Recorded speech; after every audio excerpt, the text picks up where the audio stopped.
All right, Garrett, thanks so much for being here today. If we could just jump in, and if you could briefly tell us about yourself, who you were at St. Mike's, and your career path since graduation, that'd be great. Yeah, thanks, Tim. I'm grateful to be here today, and it's awesome to get connected back to St. Michael's again. So I'm Garrett Clark. I graduated from St. Mike's in 2012. When I was at St. Mike's, I played lacrosse for 4 years. I was an O leader. I was on the orientation board. I served as the treasurer of the senior class and tried to get involved in as many things as I could while I was here. So after leaving St. Mike's, I went and did a master's program at Boston College. So I did a 2-semester program there to get my master's of science in accounting, which ultimately helped me get my CPA license, which to those that aren't familiar with it is just a professional certification for my career field in accounting.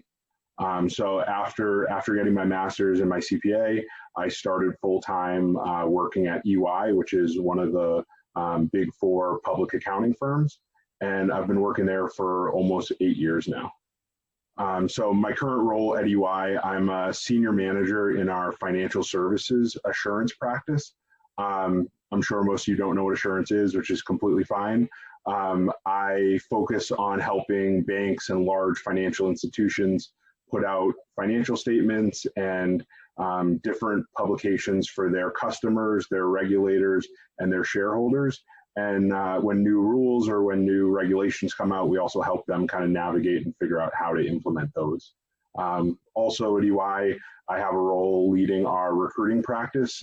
Specifically, I lead our recruiting at Boston College for the state of Vermont. So the few students we get through St. Michael's and also UVM. And then I also run our diversity recruiting for the Boston office. That's great, Garrett. Thanks so much. And I want to dive into that recruiting piece in a minute, but I'd love to hear a little bit more about some of those experiences and internships that you felt like prepared you the most, you know, whether it was at St. Mike's or after St. Mike's, that prepared you the most for your current role. So I guess I'll start by saying, especially now in my role, I meet a ton of candidates from campus, and I think everyone's looking for that big internship to put on their resume.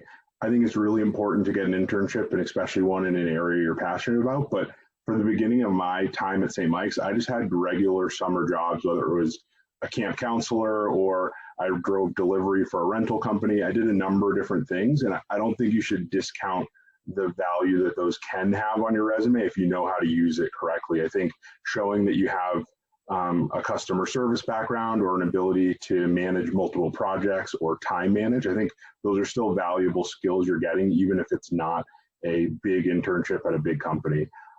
So that's kind of where I started when I was at St. Mike's. And then the summer between my junior and senior year, I did an internship at a large global bank, which definitely helped me to kind of understand the corporate culture and start building out that side of my career and start adjusting from campus life and working a camp counselor job to working in an office wearing a suit and tie.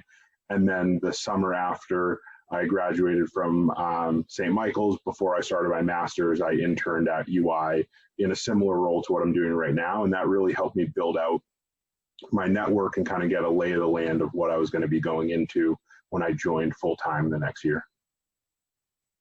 That's great. Thanks, Garrett. And I'm glad you mentioned those previous roles, because we do get that question a lot. And for a lot of college students, that's their work history, and it's that foundation for a lot of those soft skills. So that's great. Thanks. So in your current role, that recruiting process, can you walk through a little bit, the process for onboarding new employees? And at your company, are there things you're seeing from an employer standpoint or recruiter standpoint that might be helpful for students or young alumni to understand? Yeah, so I think our situation is a little unique, and I don't think by no means is it the norm. Our company has, it's hard to keep track, but somewhere around 280,000 employees. So we have a lot of people and we onboard a lot of people. So what we're doing currently probably is a little bit innovative compared to other companies, but I think with everything that's going on in the world, you'll start to see more companies adapting and picking up similar styles to what we're doing, because obviously with the COVID-19 pandemic, everyone's going virtual, and that's changing a lot of businesses. But for our recruiting pipeline, it hasn't changed anything for us. So the way it works for our company is the first step would be we would post a job on our website and also at some of our local targeted colleges. Anyone can apply for it. You upload your resume and your transcript. And then after the deadline to apply is passed, someone in HR would review your package. And as long as you had the minimum GPA and some of the other requirements, they would pass you along to the next round, which we call a pre-recorded video interview. So this is really the first interview you would have, which is pre-recorded. So similar to what we're doing right now, Tim, you're sitting in front of a computer. You would have 5 questions that you're going to be asked, and you have 3 minutes to record a response to those questions. And I don't know all the details. Caitlin Smith, who's actually a student right now at St. Mike's, just went through it, so she might be a better resource than me for all the details. But basically, it's 5 questions, 3 minutes to record your answer. And then after you've done that, you spend roughly 15 minutes and you're done. So it really helps us open up our pool to more applicants because there's no cost associated with them sitting and recording their own interview. And once we have a pool of those, HR will package them up into groups of 5 to 10 and send them out to people such as myself, client-serving professionals, to review those pre-recorded video interviews. So it's really helpful from my perspective because you can see multiple people answering the same question, and it's really easy to differentiate the people who did a good job answering those questions and those that might need a little bit more practice. So that would be the first round, is those pre-recorded video interviews. Some of them, like myself, would review those, and then based off that, we would give a list of who we thought should move on to the next round to HR, and then that next round would be a live interview. So in the past, we had done a mix of live video interviews, so a Skype session or a Zoom session, or we had done some in person. Now, obviously, with COVID, we're doing all of them as live video interviews. And for those, we treat them just like anything else. So it would be, you'd have 2 interviews, each a half an hour long, with a senior manager or a partner in the area that you're interested in working. We've found really that the technology doesn't make much of a difference in the ability for candidates to interact and us to evaluate candidates. So after they do those 2 30-minute interviews, they would be done with their interview process. So essentially 1 pre-recorded video and 2 live videos. And within a week, you'd get a decision. So if you were selected for an internship or a full-time offer, within a week, we'd call candidates back and offer them the position. So it really helps us to streamline our recruiting pipeline, and we can turn around candidates from when they submit their resume to when they're getting an offer in easily less than a month, a lot of times within a couple weeks. So I think it's helpful for the candidates to get that information up front, so it's one less thing for them to worry about, and it's helpful for us to make sure we're filling the numbers that we need to hire. So again, that's our process, and I would say it's a little unique compared to other institutions, but with everything that's going on in the world, I wouldn't be surprised if you start seeing this become more of the norm. Yeah, absolutely. And you mentioned those pre-recorded interviews. We're from a career coach standpoint, we're hearing a lot more about that from students and wanting to prepare for that. Obviously, that's a little bit different than even a virtual interview and certainly an in-person interview. So what's some of the advice that you would give to students, coming up to whether it be a pre-recorded interview or a virtual interview? What would you recommend students or young alumni do to prepare for those? So I would say first, I guess, for the pre-recorded, because to your point, that's definitely unique and probably not as many people are familiar with those. So I would say just taking your time before you log on and looking at your resume, thinking through some good examples that you have, and once the questions come up, seeing if you can incorporate some of those in. Obviously, if it doesn't fit, don't force it. But if it does, I think take credit for some of those things and at least come in with a game plan in your head of how you might answer certain types of questions. And I would just say trying to be concise with specific examples is the best ones that I've seen. So if someone takes less than a minute, then I don't think they gave enough information or enough detail. But if they took the full 3 minutes and were kind of rambling and never got to the point, those are ones I really struggle with too. So I personally like to see ones that are around 2 minutes in length, maybe a little less, maybe a little bit more, and the person really hits the question at home. And I think the best ones that I've seen are ones where they say, hey, I exhibited this behavior. Here's an example of when I did it, and here's why I think it would be applicable to the job that I'm interviewing for. So I think that's a really good way to show you understand the question, you have a specific example to answer the question, and you understand how those skills that you've learned at St. Michael's or at internships or wherever you've picked them up can be directly transferable to the job that you're applying for. So I think that's for the pre-recorded ones, being concise and specific without rambling for 3 minutes is probably my best advice.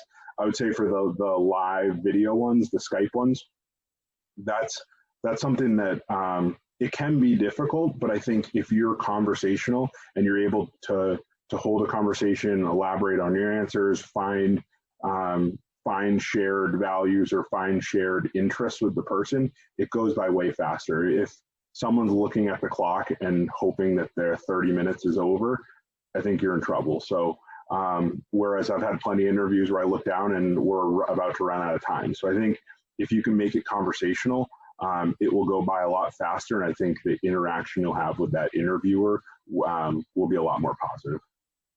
Oh, that's great. Thank you.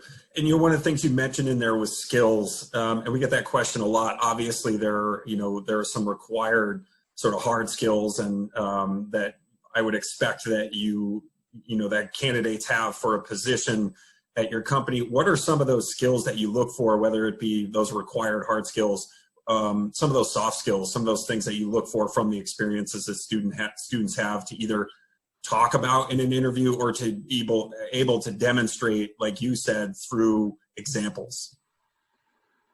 So I would say there's not much hard skills coming out of undergrad at college. Like my field is specifically focused to people that want to be CPAs that have a certain track. So obviously there's a certain number and types of classes that you have to take, but outside the academic setting, there aren't very many hard skills. Most of what you do, you learn on the job. So, and I'm sure that's similar for a number of fields out there, that the biggest and the most important learning that will stick with you for the rest of your career happens on the job. So I like to see candidates that are positive and have a positive attitude and are willing to learn. And when I say willing to learn, they're actively engaged when they ask you a question, when you're giving them direction, they're taking notes, they're listening, they're asking clarifying questions.